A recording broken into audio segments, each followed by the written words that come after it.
Halo semuanya.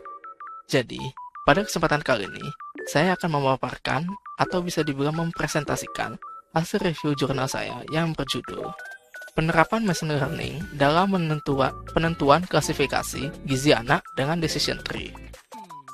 Sebelumnya, perkenalkan, nama saya Komang Gede Bagus David Aditya dengan NIM akhir 073. Nah, adapun pokok bahasan yang akan saya bahas pada video kali ini, yaitu yang pertama ada identitas dari jurnal yang saya review, lalu yang kedua ada pendahuluan, lalu selanjutnya ada tujuan penelitian, lalu selanjutnya ada subjek penelitian, lalu selanjutnya ada metode penelitian, lalu ada hasil penelitian, lalu ada kekurangan jurnal, lalu ada kelebihan jurnal, dan yang terakhir adalah pendapat pribadi saya mengenai jurnal tersebut. Nah, berikut merupakan identitas dari jurnal yang saya review. Jurnal yang saya review ini memiliki judul Penerapan Machine Learning dalam Penentuan Klasifikasi Gizi Anak dengan Decision Tree. Jurnal ini berasal dari Jurnal Teknik Informatika atau bisa disingkat JUTIF. Dan jurnal ini juga sudah memiliki tingkat Sinta 2. Nah, jurnal ini bisa didapatkan pada volume 3 dengan nomor 5 dan bisa didapatkan pada halaman 1457 sampai 1465. Tahun terbit dari jurnal ini pada tahun 2022 dengan penulis yaitu Mutamimul Ula dan kawan-kawannya. Nah, di sini saya akan menjelaskan pendahuluannya terlebih dahulu. Permasalahan gizi bagi anak menjadi problema kesehatan yang harus diselesaikan oleh pemerintahan. Kekurangan gizi menjadi permasalahan yang sangat penting dalam masa perkembangan anak, terutama pada masa pertumbuhan. Kurangnya asupan gizi anak akan berdampak buruk terhadap ketahanan pada virus. Hal ini akan beresiko kematian yang disebabkan oleh kekurangan gizi tersebut. Nah, adapun tujuan penelitian dari jurnal ini adalah untuk mengklasifikasikan status gizi anak menggunakan model machine learning, khususnya menggunakan metode decision tree yang berbasis algoritma CIM 4.5. Nah, adapun subjek penelitian dari jurnal ini adalah merupakan pasien balita yang diperoleh dari rumah sakit di Aceh Utara. Data yang digunakan terdiri dari 209 sampel anak dengan variabel-variabel seperti jenis kelamin, umur, berat badan, dan juga tinggi badan. Nah, selanjutnya di sini saya akan menjelaskan metode penelitian dari jurnal ini. Pada penelitian ini, metode yang digunakan untuk klasifikasi status gizi adalah algoritma decision tree dengan C4.5. Penelitian ini dilakukan melalui berbagai tahapan, yaitu yang pertama ada analisis permasalahan, yang kedua ada pengumpulan data, yang ketiga ada perancangan dataset, yang keempat ada data preprocessing, yang kelima ada klasifikasi pembangunan model klasifikasi dengan menggunakan decision tree, yang ke-6 ada implementasi hasil, dan yang ketujuh ada pengujian akurasi, dan yang terakhir adalah penarikan kesimpulan. Berikut adalah alur dari penelitian dari jurnal yang saya review. Nah, selanjutnya saya akan membahas dari pengumpulan data dari penelitian ini. Pengumpulan data dilakukan dengan menggunakan data pasien dari rumah sakit, di mana umur anak dikategorikan ke dalam 5 fase, yaitu setiap fasenya itu dibagi menjadi beberapa bulan. Misalkan di sini ada fase 1, itu dihitung dari umur 1 bulan sampai 12 bulan. Dari fase 2 itu ada dari umur 13 bulan sampai 24 bulan, dan juga seterusnya. Nah, dan juga ada variabel berat badan yang diklasifikasikan ke dalam kategori ringan, sedang, dan berat. Lalu ada juga variabel tinggi badan yang dikelompokkan menjadi kategori rendah, sedang, dan juga tinggi. Nah, adapun juga di sini ada variabel Y, yaitu kolektibilitas atau bisa dibilang label ya dari data ini. Jadi data ini memiliki dua label, yaitu ada label yang pertama ada kurang gizi dan juga tidak kurang gizi. Nah, pada penelitian ini, dalam proses pembangunan model decision tree itu digunakan dua rumus utama, yaitu entropi dan gain.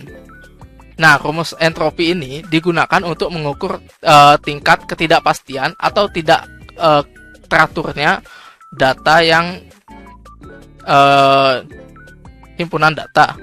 Semakin rendah nilai entropi, maka semakin homogen data tersebut. Sebaliknya, semakin tinggi nilai entropi, maka semakin variatif data yang dimiliki oleh si peneliti. Lalu yang kedua adalah rumus gain. Rumus gain ini digunakan untuk menentukan atribut terbaik yang akan dijadikan node atau titik pada pohon keputusan. Gain ini mengukur pengurangan ketidakpastian setelah data dibagi berdasarkan suatu atribut. Nah, berikut adalah rumus dari entropi dan juga rumus dari gain. Nah, di sini juga pada penelitian ini melakukan pengujian akurasi. Dalam penelitian ini, pengujian akurasi model klasifikasi dilakukan menggunakan metode confusion matrix, di mana total dari true positif ditambah dengan true negatif dibagi dengan total semua data testing, maka lalu dikali dengan 100%, maka persentase tersebut adalah akurasi dari pengujian tersebut.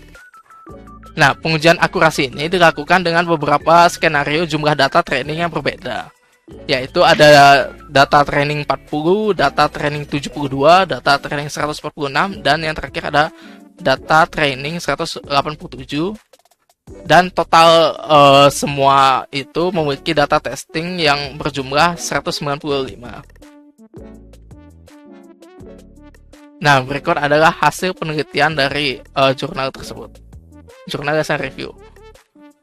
Aturan klasifikasi gizi anak ini ditentukan berdasarkan kombinasi fase umur, berat badan, dan juga tinggi badan. Berdasarkan hasil model decision tree, anak diklasifikasikan ke dalam kategori kurang gizi atau tidak kurang gizi sesuai dengan pola data yang terbentuk. Aturan ini mempermudah sistem dalam menentukan status gizi anak secara otomatis dan akurat. Berikut adalah gambar dari aturan-aturan klasifikasi gizi anak menggunakan decision tree. Nah, pada hasil penelitian ini juga melakukan perhitungan entropi dan perhitungan gain. Berikut adalah total dari perhitungan entropi yang ada di data yang sudah dikumpulkan. Jadi di sini entropinya itu ada sebesar 93% lah. Jadi semakin tinggi nilai entropi, maka semakin variatif data tersebut. Nah, selanjutnya ada perhitungan gain yang ada setiap variabel itu dihitung. Jadi di sini ada 4 variabel, yaitu ada jenis kelamin, umur, berat badan, dan tinggi badan. Tiap variabel ini dihitung gainnya untuk menentukan variabel mana sih yang paling berbobot untuk melakukan decision tree tersebut. Nah, jadi di sini itu didapatkan yaitu variabel yang paling berpengaruh itu adalah variabel berat badan dengan total gainnya itu 0,111. Lalu di posisi kedua itu ada umur dengan total gain 0,060. Lalu yang ketiga ada tinggi badan, yaitu dengan total gain itu 0,020. Lalu yang perhitungan gain yang terakhir yang paling kecil itu ada di jenis kelamin dengan total gain itu 0,008. Nah, berikut merupakan diagram dari pohon keputusan atau decision tree. Diagram ini menunjukkan hasil bentuk decision tree dalam klasifikasi status gizi anak berdasarkan atribut berat badan, umur, tinggi badan, dan jenis kelamin. Atribut utama yang dipilih pertama adalah berat badan, karena memiliki nilai gain yang tertinggi yang sebelumnya tadi. Nah, anak dengan berat badan berat langsung diklasifikasikan sebagai tidak kurang gizi. Untuk anak yang berat badan ringan atau sedang, proses klasifikasi dilanjutkan ke atribut umur. Jika umur termasuk ke dalam fase 4 atau fase 5, pemeriksaan dilanjutkan ke tinggi badan. Nah, pada tinggi badan, klasifikasi lanjut melihat jenis kelamin, di mana laki-laki dikategorikan mempunyai kurang gizi. Sedangkan pada tinggi badan rendah atau sedang, atau umur pada fase 1 atau fase 2 atau fase 3, anak ini diklasifikasikan sebagai tidak kurang gizi. Pohon keputusan ini dibentuk berdasarkan hasil perhitungan entropi dan informasi gen untuk menentukan jalur klasifikasi terbaik.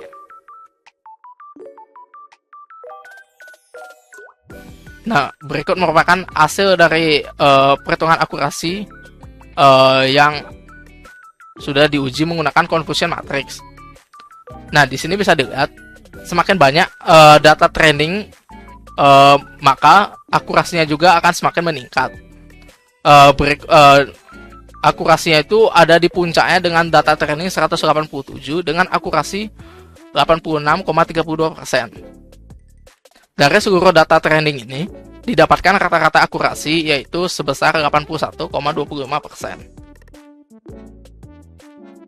Nah, selanjutnya di sini saya akan menjelaskan kelebihan dari jurnal yang saya baca.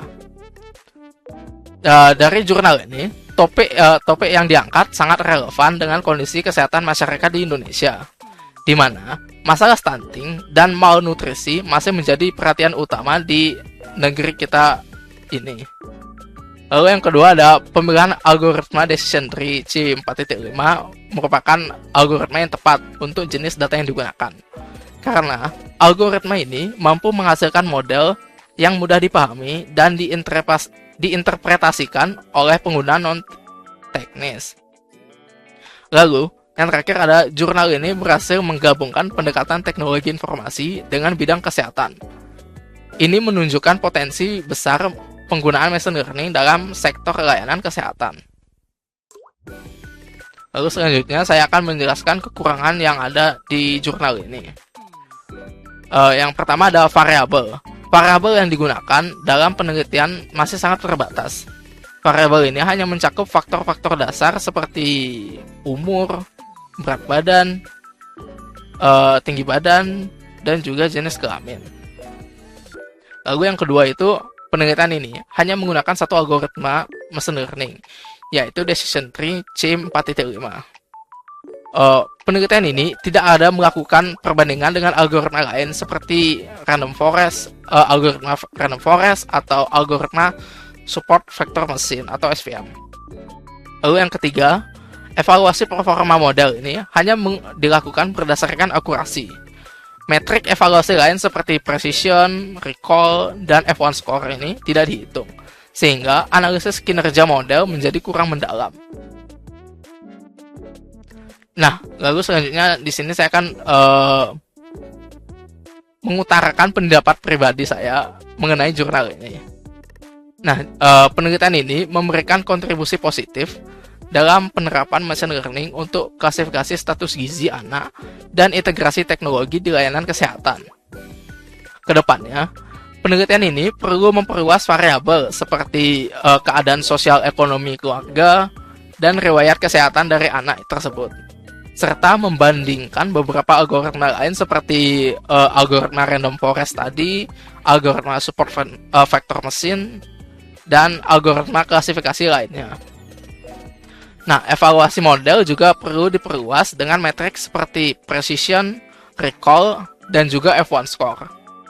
Sistem ini berpotensi dikembangkan menjadi aplikasi mobile untuk memperluas akses layanan, khususnya di daerah terpencil. Baik, mungkin sekian penjelasan saya. Saya tutup dengan terima kasih.